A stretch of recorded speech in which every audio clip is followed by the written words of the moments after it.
If you missed the first and second part of this particular video, I need you to go back and check it out. We started with how to create the insole and we moved to pattern cutting. Today, I'm going to be showing you the simple process I apply or use each time I want to last men's slippers such as what we have here. Of course, I have already taught us how to cut the pattern template. So today, we are all just going to go to the hopper creation and then move straight to lasting. I am already using, my light leather to actually line this particular men's slippers. If you're watching my channel for the first time, all I do here is make shoemaking simple and easy for you, and because of that I have combined all the 13-month weekend shoemaking class that I have had in the past 13 months together just for you to access, and I want you to go to the comment section to see it. Sit back and I'm gonna be right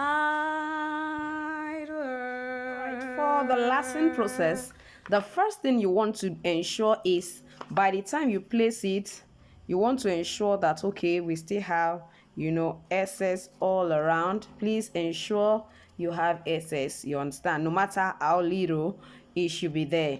So that's our first assignment. Now, considering the fact that we are still going to adjust this part, you can see we have a little excess. This is about, let's say 0.1 centimeter, which is about 1 millimeter. The same thing applied to this place. You can see just a little right here as excess. So what I'm going to do is, on a normal circumstances, what we are supposed to do is we are supposed to measure our 5 centimeter. Don't forget it has a tongue, so we're going to be starting from there. So I'm supposed to measure 5. I mean, from this edge, this is aligning with this, to this place is going to be my 5. So instead of 5, I'm going to measure like 5.1. I told us that we have a little excess here about 0.1 centimeter, so I'm going to extend it so that by the time I finish the edges, it's still going to be at 5. I hope we understand my analysis. So this is 5 and this is 5.1, so I'm going to put it right there. So I just want to, please don't mark too much. So come to the side also and check. You can see there's a little excess here, and we still also have here. So by the time you are taking your measurement, it's better to put that into consideration so that at the end of the day it doesn't shift too much to this side, and it doesn't go up too much by the time you finish finishing all of the edges of your footwear. Please ensure you follow this if you want your footwear to look perfectly okay, and if you want it to look very professional. So for this side, we normally use 3.5 centimeter for this edge. Now if I place it right from the edge, aligning it, align this with this is where I have 3.5. So instead of using that part, I'm going to definitely move it in a little bit to 3.7, so that by the time I finish the edges, I'm still going to have it at 3.5. I hope we understand what I'm trying to say. Please let me know if you understand what I'm trying to say. Just type "I fully understand your explanation, madam." Yes, please do that for me, and tell me please where you are watching me from. If you're watching my channel for the first time, all we do is make shoemaking easy and simple for you. So, and that's what we have done here. You can see where I have this. I'm going to pick up my punch. This sold here for 300 naira here in Abuja. I don't know how much they sell it where you are. And it has the size is about 2 millimeter. It means this width, yes, this diameter is about 2 millimeter. That is what this means. So I'm going to go ahead and place it here and punch. Now this particular strap, I actually make use of a length of 25 centimeter, and the width is 2 centimeter. All I did was fold it.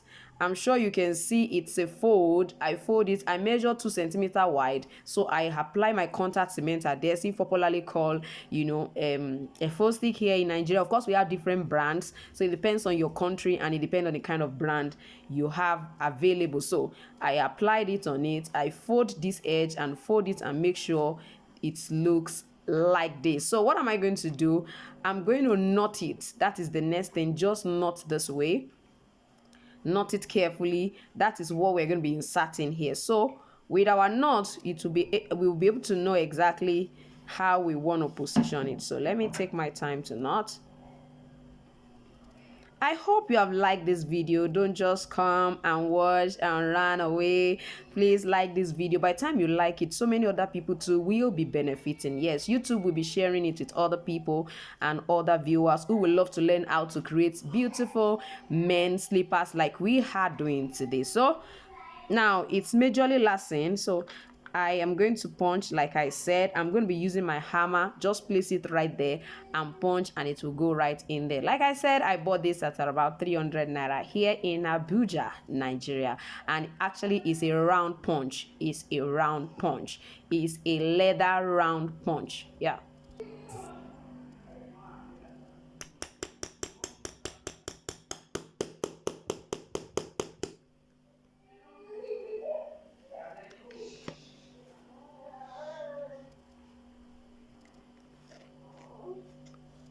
So I'm going to place it right here.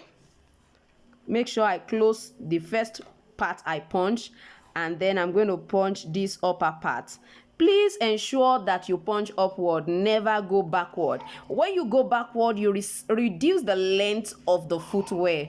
Please note that each time you measure 5 centimeter, of course I'm working with size 40, 41. So when you measure 5 centimeter like that, please don't punch downward. In case the width is wider than what I have here, maybe it's as wide as this, don't place it downward like this. No, this was the first one I punched. Don't place downward, you place upwards, or else the length will reduce. Now, so many people have asked me, what about people who have a very big toe? Am I, or a size that is very long, am I going to change it? Is it applicable to every ring toe? If you ask me, it's applicable to every ring toe, any kind of ring toe, any kind of tongue slippers. What do I mean by ring toe? All those ones that used to have like a ring right here. What do I mean by tongue? Any kind of design that goes into this place alone and your foot will be in between is actually a tonguey slippers.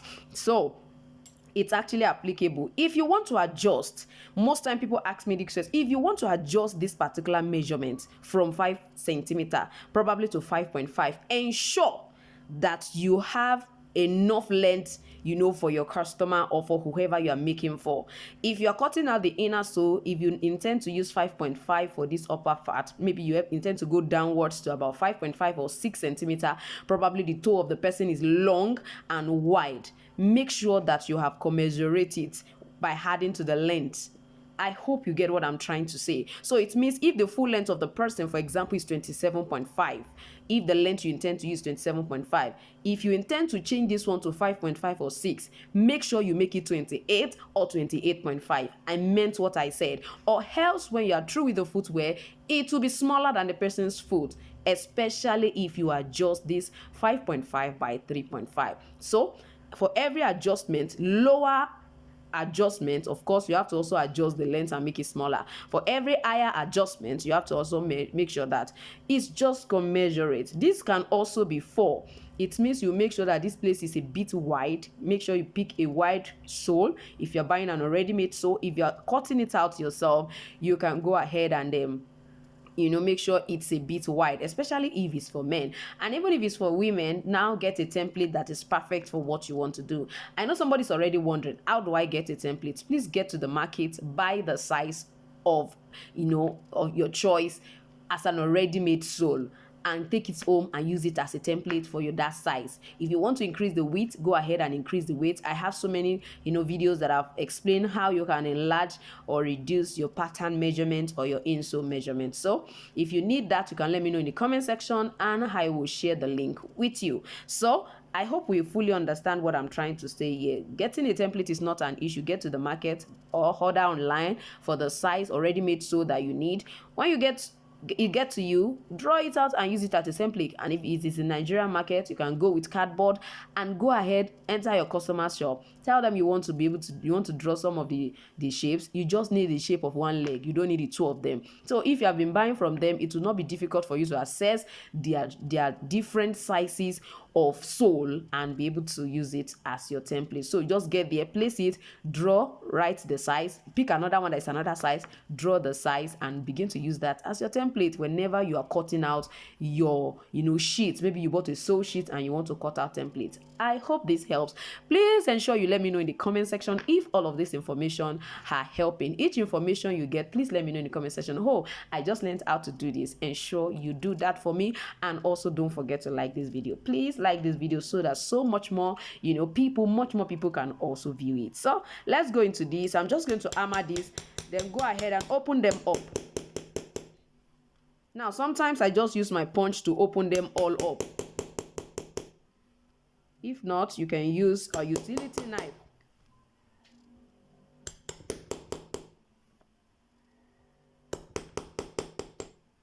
So I want to ensure that it's open.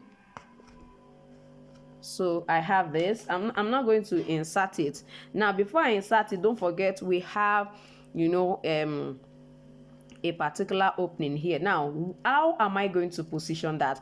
All I'm going to do is, don't forget that when we were creating our templates, we actually considered a measurement right at this point. So that particular measurement, I am going to just centralize it, pick up that point, and then punch at the center right here. And that's how I'm going to be picking up the center, or where I'm going to be inserting my knotted tongue. Now I have punched this.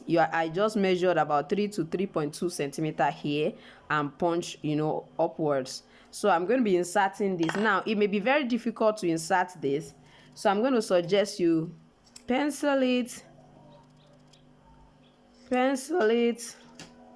and then we are going to go ahead and slot it in between this one first before it goes into the insole. So do you now have access to our previous 13-month weekend shoemaking training? Now I have compiled all the past 13 months weekend shoemaking class training just for you to be able to access and learn a lot once. So go ahead into the comment section and access the link so that you can see the details of what I taught in that class and how you can access them. It's 5,000 naira for you to be able to access it all in a month. I tell you, it's fully packed with the pattern cutting and every other details about the business of shoemaking. You don't want to miss this. I bet it with you, even as a beginner.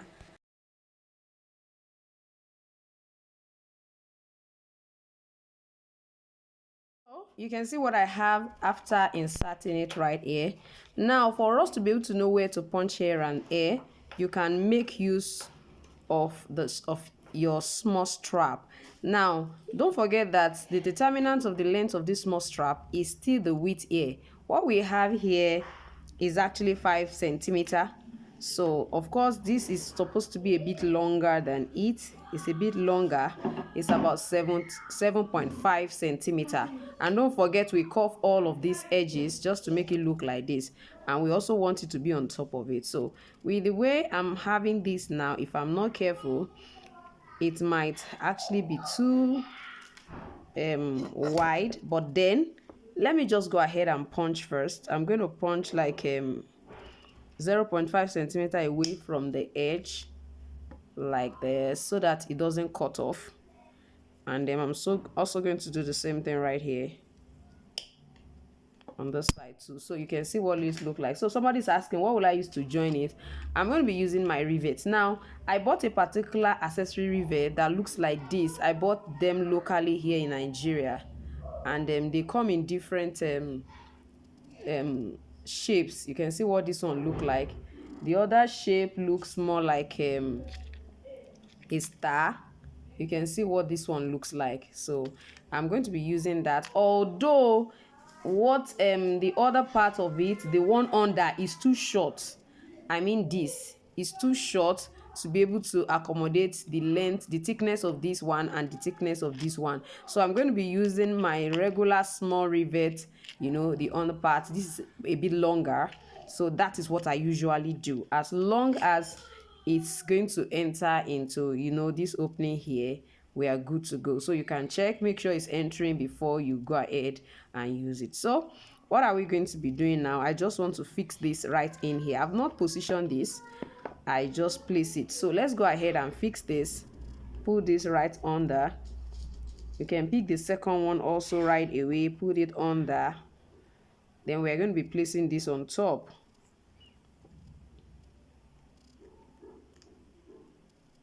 Now please note, you can actually place your, you can use your ordinary rivets if you want to. You can. Don't forget that this is going to be in between here. So if you want to be on a safer side, you can also make sure that it's already inside it before you do your positioning, so that to put it inside will not be stressful. So you understand, it will not be stressful. So from what I have here, all I need to do is to go ahead and then press. I'm going to be using my punch plier, but this is what I'm going to do.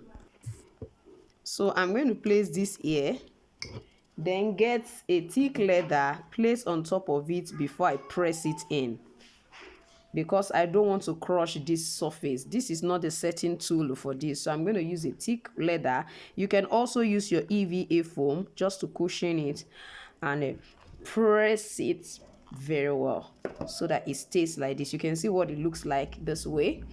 I'm also going to do the same thing on this other side.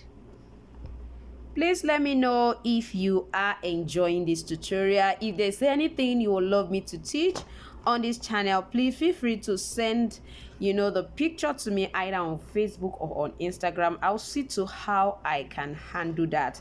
So I don't want you to think you are only limited to what I bring to the table. No, you can also give us suggestion on what to teach. So this is what I have right here. So you can see what we have right here. I'm just going to place it this way to position where I want it to be. Now you can use the leg, you can use the last. You can see that I'm not putting it like this. It's not like it's going to be like this. I don't want it to be like this. I want it to go back a little bit. So I'm going to place it this way. So you can just pick where you want. From what I have here, I'm just going to pick this side. I think that's the only place I need to pick. As long as I've picked that one, I'm just going to punch, then place this on this part. And you see, so we are just going to go ahead, punch, then open and insert. Then for the other side, I'm just going to align it this way, like align it and pick the corresponding parts. You understand? I'm going to align it. You can see what I did here, and still place the strap again to know where to stop. So I'm just going to cut gently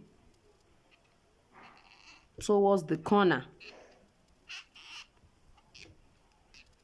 Now I'm cutting a width of about 0.2 centimeter because of the thickness of my upper. Can you see what I have right here? So let's do that. All right, so I'm going to go ahead and cut all of these, then open, then insert all of those upper into it, and then bottom it. Of course, after I bottom it, I'm going to just finish all of the edges. As at the time I finished all of the edges, I was having a very perfect and a beautiful look for my men's slippers. If you're watching my channel for the first time, I hope you have subscribed. I hope you have subscribed. Go to the comment section and let me know what you have learned from this video, and also click the link and access all of the details of our combined weekend shoemaking class. I'm sure you can see what this look like. I am going to see you next